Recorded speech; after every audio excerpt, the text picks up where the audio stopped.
David Carter, a 35-year-old widowed father, lived in Chicago with his 8-year-old daughter, Lily.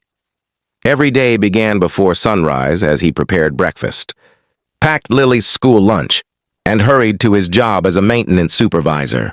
Life had never been easy since his wife's passing, but he refused to let grief define their future. Though money was often tight, David believed that kindness cost nothing.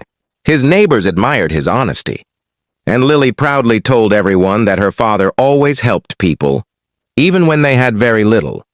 That simple belief guided every decision David made, no matter how difficult life became. One rainy Friday evening, David picked Lily up from her grandmother's house after finishing work.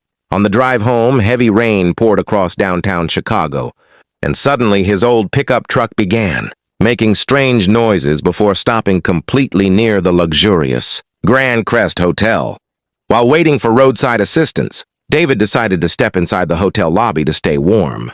Lily remained safely with her grandmother that night, giving David one less thing to worry about. As he entered the elegant building filled with expensive decorations and wealthy guests, he expected only a quiet place to wait until his truck was repaired.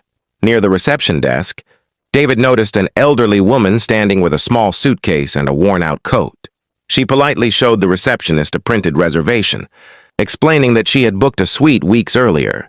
Instead of welcoming her, the hotel manager glanced at her clothes and immediately assumed she could not afford to stay there.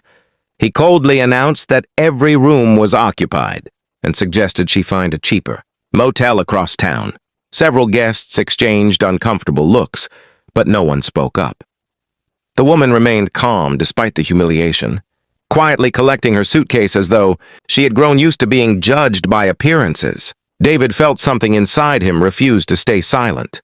He walked to the front desk and asked the manager to check the reservation again, but the manager dismissed him with an impatient wave. Without arguing further, David made a decision that surprised everyone watching. He had just rented one room while waiting for his truck to be fixed, and he offered that room to the elderly woman instead. The manager laughed, calling David foolish for trusting a stranger. Ignoring the cruel remarks, David handed the room key to the woman and assured her she deserved respect just like every other guest. The elderly woman accepted the key with grateful eyes and thanked David for reminding her that compassion still existed. Before entering the elevator, she turned toward the manager with a calm smile that seemed strangely confident. "Tomorrow morning," she said softly, "we'll have a conversation about what real hospitality means." The manager rolled his eyes while nearby employees whispered among themselves. David simply wished. True character of the company's employees. Many people had ignored her because they believed she was only an intern. But Marcus had shown kindness, patience, and respect without expecting anything in return. She praised his leadership and announced his promotion to Director of Marketing. Then she looked directly at him and smiled. "And about dinner," she said softly. "My answer is yes." The room erupted into applause as Marcus smiled in complete surprise. The next morning, David returned to the Grand Crest Hotel to retrieve the paperwork he had left behind, while waiting for his truck repair. As he entered the lobby, he immediately noticed an unusual atmosphere. Luxury cars filled the entrance.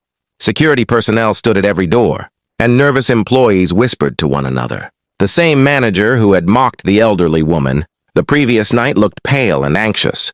Within minutes, black SUVs arrived, and several executives stepped out, greeting the elderly woman with deep respect. To everyone's amazement, they addressed her as Mrs. Eleanor Whitmore, the founder and sole owner of the entire Grand Crest hotel chain across the United States. The lobby fell completely silent as Mrs. Whitmore asked every employee to gather. She calmly explained that she often traveled without revealing her identity because she wanted to see how guests were truly treated. The previous night's incident had shown her exactly what she feared. People were being judged by appearance instead of character. Turning toward David, she thanked him for showing genuine kindness without expecting anything in return. Then she faced the manager, whose disrespectful behavior had embarrassed both the hotel and its values. In front of everyone, she announced his immediate dismissal and promised a complete review of management practices throughout every hotel in the company. David tried to leave quietly, believing he had simply done what anyone should have done. But Mrs. Whitmore stopped him and asked him to join her for breakfast in the executive dining room. During their conversation, she learned about his difficult life as a single father, his late wife, and his dream of giving Lily every opportunity despite financial struggles. She admired his honesty and compassion, far more than any college, degree, or business experience. Before the meal ended, she surprised David with an offer to become the hotel's new guest experience director, explaining that true hospitality begins with people who naturally care about others. At first, David doubted himself, insisting he had never managed a luxury hotel before. Mrs. Whitmore smiled and replied that skills could be taught, but integrity could not. She promised to provide professional training and surround him with experienced mentors. Within weeks, David accepted the position and quickly earned the respect of employees by treating everyone equally, from housekeepers to executives. Instead of leading through fear, he listened carefully to staff members and encouraged them to solve problems with empathy.